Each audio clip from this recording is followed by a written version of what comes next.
All right, so I'm buying my coffee and Monday morning, and I see the headlines of USA Today about the Tucson massacre. And I was just perusing I didn't buy the paper, just perusing the front page. And from what I gathered, Sarah Palin had ordered this massacre of these people. Now, it didn't sound quite right to me, so I was thinking about it through the day, and I realized it was a typo. They meant to say it was Barack Obama who had ordered that massacre, because that makes more sense to me. I suppose it was just a typo. And the reason that would make more sense to me, because what would Sarah Palin have to gain from this? It would be a political. It'd be politically very damaging, I think, to her. Whereas Obama, an event like this could be used to his benefit to, well, let's put it this way, to get people thinking that the right wing is evil, and that they are racist, and that we should have Arizona sued, and just in general, it would play out better for his agenda than it would Sarah Palin's. So, it brings up some interesting questions about, what is it about Obama that would allow him to think that he'd be justified ordering the murder of innocent people like that to propagate his political agenda. That's one question. The other thing is, this sheriff. He must have been working with this sheriff. I could imagine that the sheriff contacted Obama and said, we got this guy here. He's a loose cannon. And so Obama said, well, make sure he's at this town hall meeting with a gun. Now, one of the judge, my understanding is the judge that was killed was supporting the lawsuit against Arizona by the federal government over this issue of immigration, and illegal immigration specifically, that the Arizona voters chose to have this restriction on illegal immigrants that's actually constitutional, but Obama turned around and sued him. So I'm thinking this poor kid was probably tormented by this fact that the will of the people of Arizona had been thwarted by the federal government. Now, nobody else is saying these things, and I understand. I know what everybody's saying. Everybody's saying that the Democrats should not have turned this into a political football.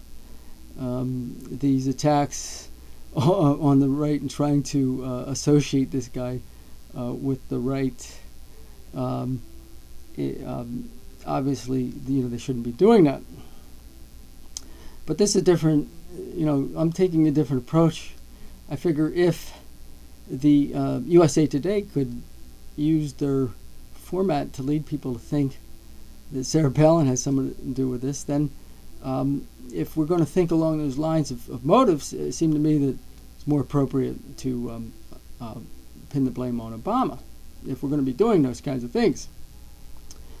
What I wanted to say about this, the other thing I want to say about this judge. Now, look, the will of the people has been thwarted by, or it's attempting to be thwarted by the federal government. The Bible condemns that kind of behavior from the government. The kind of behavior that oppresses the people. And I think that's what we're looking at here. And probably the appropriate thing would if we had the appropriate government, first of all, the federal government wouldn't be suing Arizona, but people would be tried, and in biblical terms, I think some of these things would require a death penalty for an oppressive government. The Bible's actually against oppressive government. You read the book of Jeremiah, for instance. So I'm entertaining this idea that even though the kid in Arizona committed murder, that the event of this, taking out this death penalty for the judge was the hand of God at work. And that's the way I'm looking at this. Now, of course, we're not allowed to talk about this. I understand. But if you read the Bible, this is the kind of thing that happened. You would have an evil a king, and God would orchestrate events in such a way that the king was put to death. And so, I'm looking at this from a biblical point of view and saying, well, now, it doesn't mean that murder wasn't committed, even in those scenarios where the Bible goes over these situations.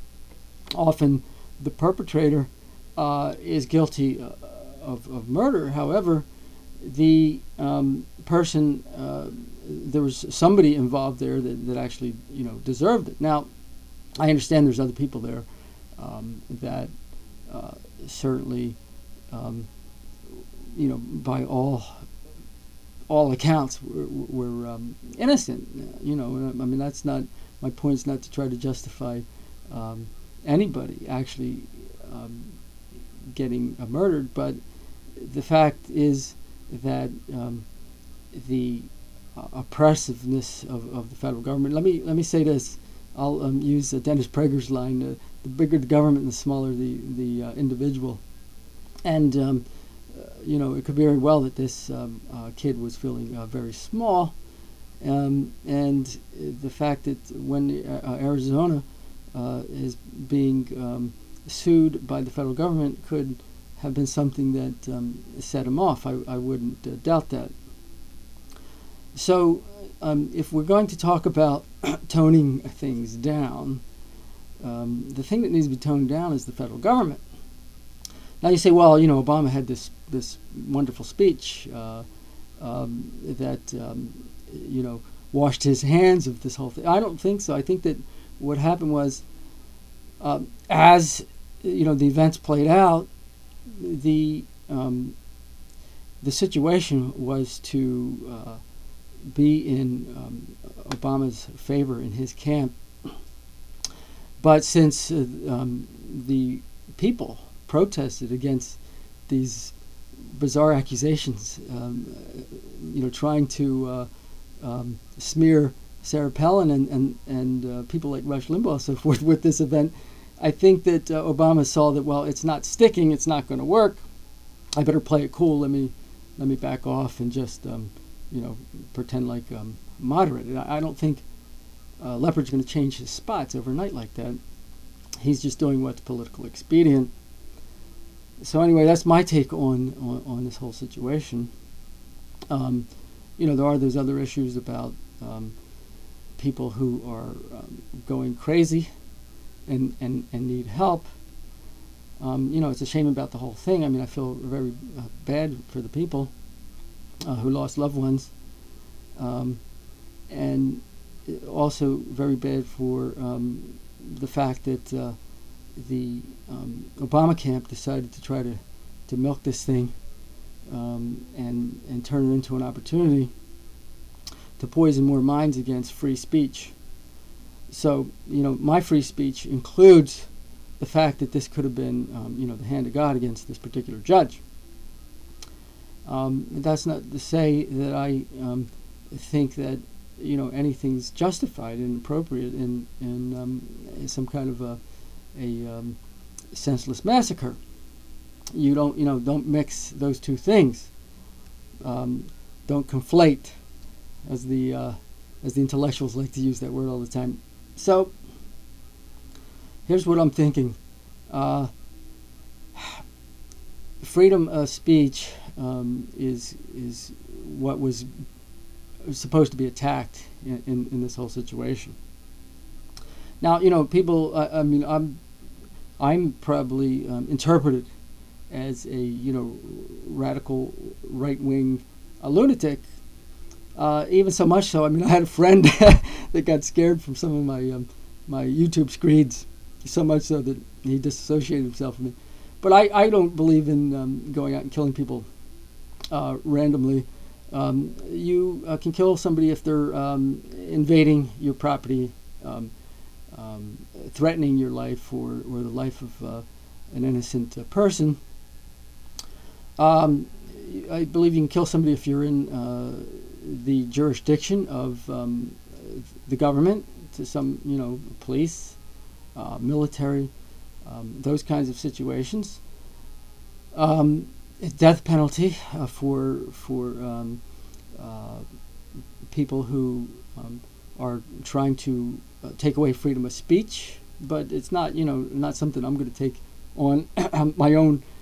Take the law into my own hands. If I see somebody, I get very angry. You see, for instance, the mainstream media ganging up with the Obama crowd to try to take away our freedom of speech. Well, it's not really my job to kill somebody over that, but it would be the job of, I think, local militia or sheriff's department and so forth to